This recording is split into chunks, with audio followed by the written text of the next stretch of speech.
right, Dana. Thanks so much for joining us today. I know we've just kind of chatted briefly over the social media airwaves and don't know a whole heck of a lot about each other. So I'm excited to learn more. I know we were just chatting pre-roll that you're also in the franchise space, just like we are. I think you're way beyond where we're at with our Junk Raider brand. So again, selfishly very intrigued and curious to hear more about what your experience has been and learn a little bit from you. But if I could turn it over to you, just do a quick intro of yourself and your companies and where you work, and we'll take it forward from there. Absolutely. So, well, thank you for having me first and foremost. I'm absolutely so happy to be here. So to give you a little background on me, I started in franchising about 3 years ago. And I initially got started because I purchased Decalash Studios, which are eyelash extension franchise studios. I'm originally born and raised in Pittsburgh, Pennsylvania, and that's where Decalash started. But prior to getting into Decalash, I actually started a bunch of other businesses myself and Okay. um, realized, what franchising is. And so I got into it because of Decalash, and I became just very involved in the Decalash world, and just built up some relationships along the way, and was still intermittently doing a lot of real estate at the time, and really wanted to get more heavily involved in the franchise world. So I reached out to somebody who's in development. She sold me my territories for Decalash, and her name's Heather McPherson. And I asked her what what route I should go to just get more involved in franchising. And she suggested a few things. And so I went down those paths and I applied for Franchise FastLane, and they had a position open for director of development. And I started working at Franchise FastLane back in February of last year. And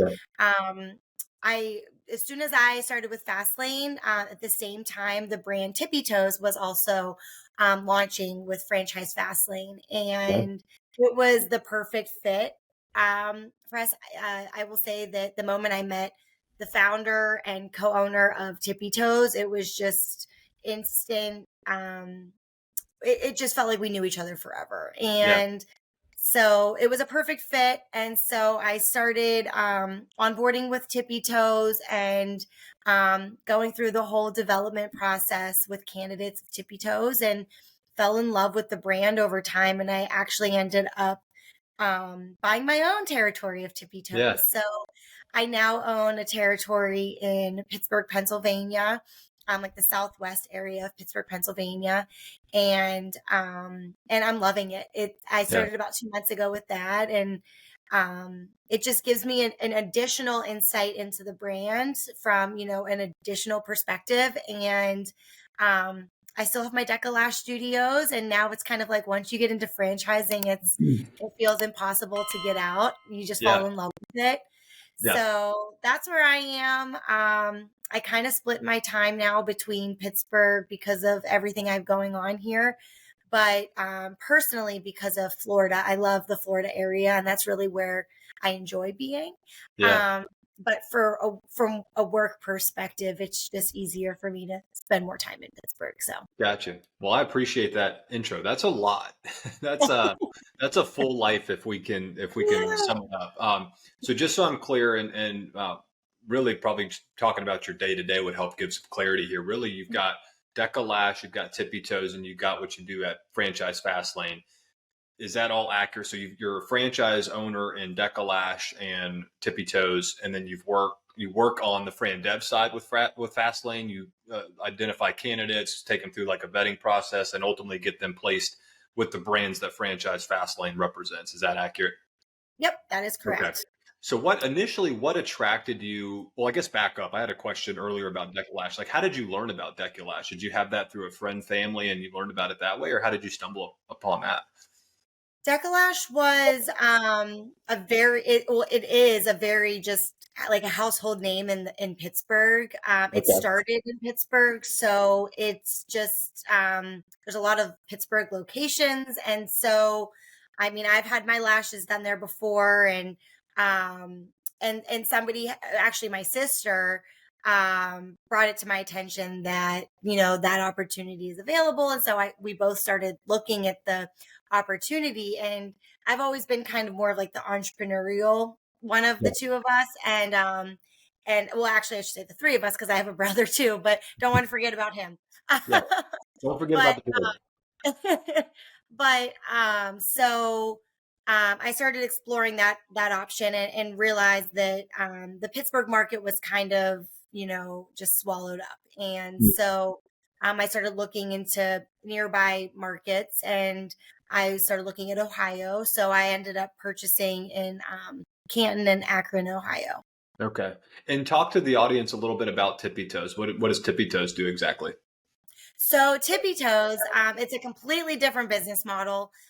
So basically, we have eliminated the need of a brick and mortar for ultimately dance classes. So what we do is we go into schools, we go into daycares, Montessori schools, community centers, churches. So really, any kind of facility or brick and mortar that has kids enrolled there, or potential to have just a classroom setting that we can teach a class in. But we go into these places and we teach dance classes. Okay. Now, when I say dance classes, I'm not talking about like very skill specific dance classes. It is very just non-competitive, get up, jump around, dance around, learn, Mhm. your basic dance like ballet, tap, Yeah. jazz kind of Mhm. techniques, but not from a super competitive perspective. The whole Mhm. purpose of Tippy Toes is to really, build confidence in kids and just show them how to have fun again, get back to the basics of being Yeah. a kid and having fun with different, extracurricular activities. Totally. Um, so yeah, that's what Is that Tippy Toes is. is And Tippy Toes for boys and girls? yep, Anybody? Okay. absolutely. Good deal. So I And think a big, you see the pink in Tippy Toes and and you hear dance. So you automatically think that it is for girls, yeah. only. And it's not, because of its non-competitive nature. We actually see a ton of boys take these classes because it Yeah. really is just fun. And a lot of times the boys get most excited about it because they have Yeah. all this energy that they need to let out at that age. And so, we see a lot of boys enroll in these Yeah. classes. I was gonna say I've got two young kids. I've got a 2.5 and a 13-month-old, and I'm like, I'm always itching for new things that we can get them involved in. And I don't like the negative connotation that maybe historically comes with like ballet or dance or anything that is gender specific. I think, for young people outside of all that you can do inside of a textbook. I think everything you do physically about awareness and body movement and just knowing your boundaries and everything. That's why I think just play in general is really really important. Getting them out on playgrounds and play sets and letting them climb and kind of explore is really important. So that seems like an awesome concept. Back it up to just when you first got into franchising and then your journey along franchising. I know you mentioned how excited you are about being in that space. What attracted you to franchising, and why are you continuing to stay in it? What's been so exciting for you in that, just in franchising in general? Honestly, the community, I've met a lot of fantastic people in the franchise world that if I would have continued down the path of starting my own businesses and so on and Yeah. so forth, that's a very lonely road.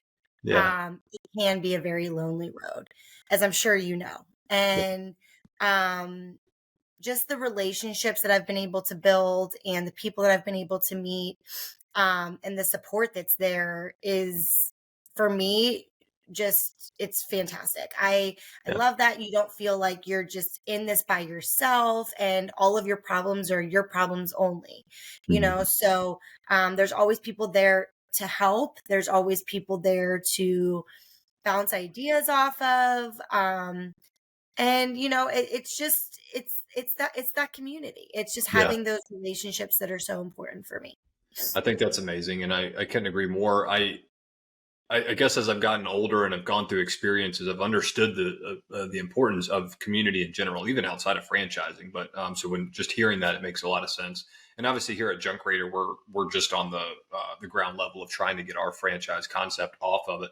but everything I've done over the last 12 months in terms of knowledge capture and speaking with folks like you, FSOs, broker networks, other franchisors, like I can definitely tell that the franchise community is something to be admired, but also if you have the ability to get into it, it's going to be super helpful. And I think that trickles down to the franchisees as well. I was just talking with a potential candidate for Junk Raider before this call. And I was like, honestly, one of the main reasons we decided to franchise Junk Raider versus just continuing to grow it internally and go city to city opening it up, one, besides the scale and the quickness that you can get with franchising, we really were attracted to like the community that we could potentially build with Junk Raider and bringing other folks into that, because you're gonna, Tyler, lean on the guy up in Cleveland or the girl out in San Diego or whoever to hone in your skills on this business and make it successful. They may be doing 50 grand a month in revenue and you're doing 30 and you want to know why they're successful, or vice versa. And I think just that camaraderie and community is amazing within the franchise space. I'm interested to hear from a business perspective, as you sit up top running these businesses, what are some of the kind of day-to-day nuances and differences between what sounds like Decalash on the brick and mortar side and Tippi Toes, not so much brick and mortar? What are kind of the challenges or the differences in operating those two types of companies, just brick and mortar versus more service-based? I think the obvious, you have, if there's ever any problems with the unit the space that you're renting, Oh yeah. that needs to be handled, even from just a liability perspective, things of that nature. But I will say, both businesses all businesses come with stresses and hurdles and big question marks and all of these things. But I think that there's like some kind of like skill set that you learn to develop along the way, no matter what kind of business model it is, that you just figure out how to really make it work as far as what those issues are specifically for that business. So every business has a different model. It can be a completely different model. And truly, that's what Tippi Toes and Decalash are for me, are completely different business models. But it's still the same in the sense of you still have employees that might call off last minute, or you might have somebody who's having car problems and can't make it into work that day, or so you have those employee hurdles that you always have to get over. Right. And, it might be more impactful for somebody from Tippi Toes to call off last minute than it would be at Decalash. But at the same time, if somebody quits at Decalash, it's way harder to get them trained and certified and find those perfect people for your business than it is at Tippi Toes. Yeah. So, there's just different elements to like the employee factor for both businesses, but there's still stresses and hurdles from an employee perspective. The nice thing about Tippi Toes is that we don't have to worry about the rent and those high expenses. You're using other people's brick and mortar, so you don't have like what would be such a stress every month. Okay, I have to make this month in order to make these payments. You don't have that with Tippi Toes. So it just, I think that it's just finding a way to figure out how to properly manage each of them separately, but it all comes down to the same skill set of you have to just be motivated and have that multitask gene in you, I guess. I don't know. Totally. I'm interested for those of us who are franchisors and potentially listening or going to be franchisors, from the franchisee's perspective, what can you give us maybe a nugget or two that you've seen from your franchisors at Decalash or Tippi Toes that you're like, man, I really like that they do this. And if I were to give any sort of advice to future franchisors in any space, like they should look at potentially doing this, whether that's just like a monthly, masterminds call among all franchisees, or you get together in person somewhere, or anything that they do specifically for Deca Lash or Tippy Toes at the franchisor level that you really like as a franchisee for one of them? That's a really good question. There's a lot of things that I absolutely love that both franchises do that I'm involved in. And there's some things that of course can always have room for improvement. I think that's with anything, but I will say that have like my biggest the thing that I admire and respect the most is organization. Mm, So having like those processes in place, that structure in place, as far as, if we have a meeting scheduled for, like you said, a mastermind monthly call, they are effective. That you're coming to those meetings with valuable information, always making sure that you're staying ahead of the curve with new mm, processes in place, staying with the time, mm, and always growing as a whole and not staying stagnant. Another thing that I love about both of the brands that I'm with is that they are both so open to like ideas from the franchise owners. Now, whether that means that they're going to implement them or not, that doesn't necessarily, it does it doesn't necessarily mean that they always implement everything right, because they're right. looking at it from a national perspective. Mhm. And so it might work for my market, but it might not work for everybody's market. So they can't Yeah, always implement everything. yeah. But the fact that they are open to hearing people's ideas and suggestions, I think goes a long way because it makes the franchise owner feel heard, Totally. and talking out those reasons as to why you are planning on doing it or not doing it. So Mhm. um I think that goes a long way.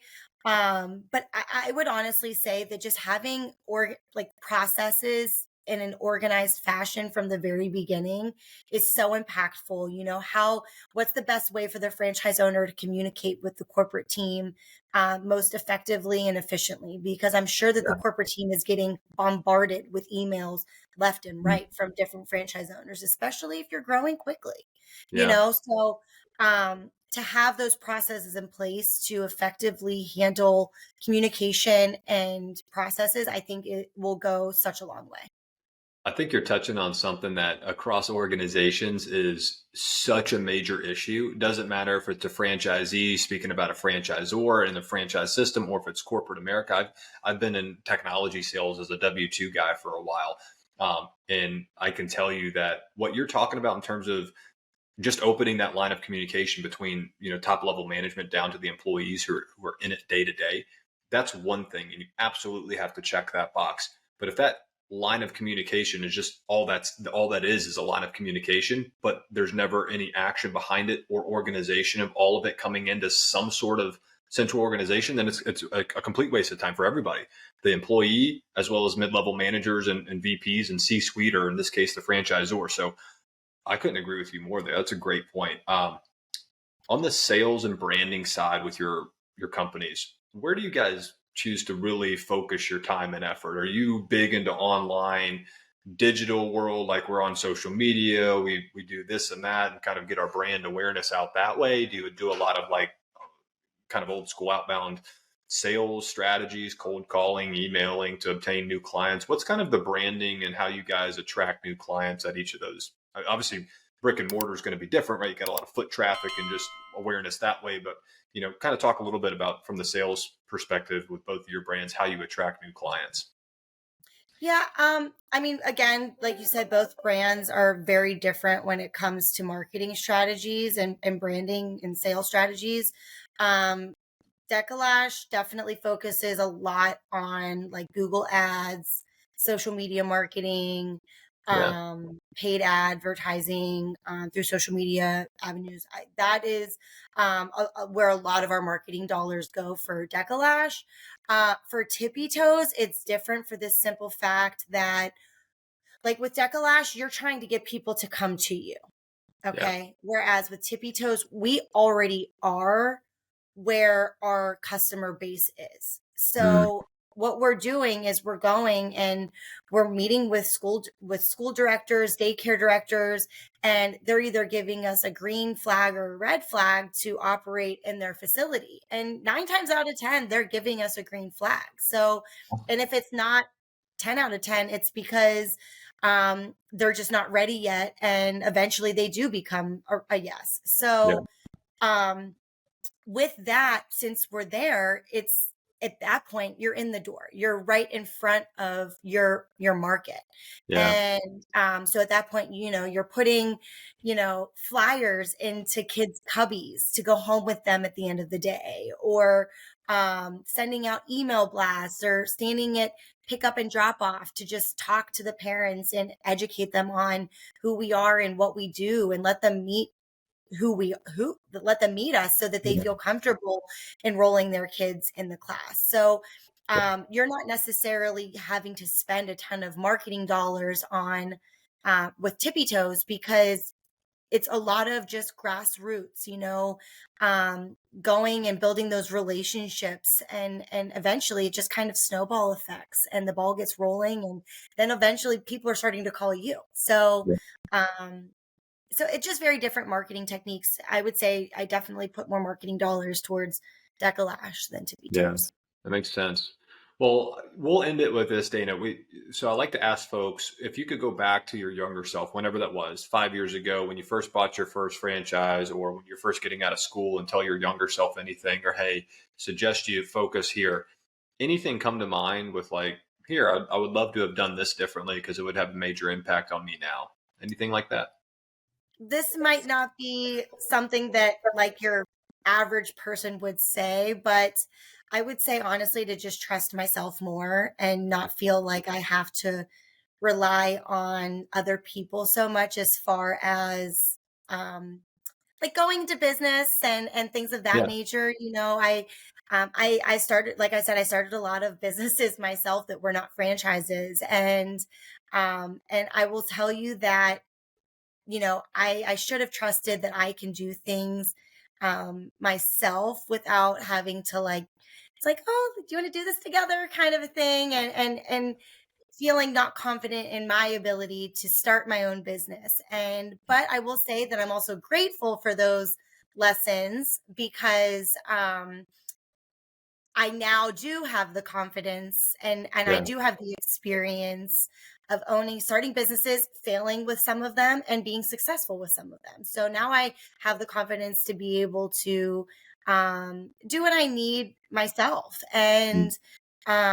And so I would say that's my biggest thing that I would tell myself, is to just trust yourself Yeah. and know that you can do it. So That's a great one. I tell myself all the time, if I could go back and do anything, like I kind of step out of the weeds and I just say I would just do it. Like I would go for it. You're going to fail, trip and fall, but like I would have done it way earlier.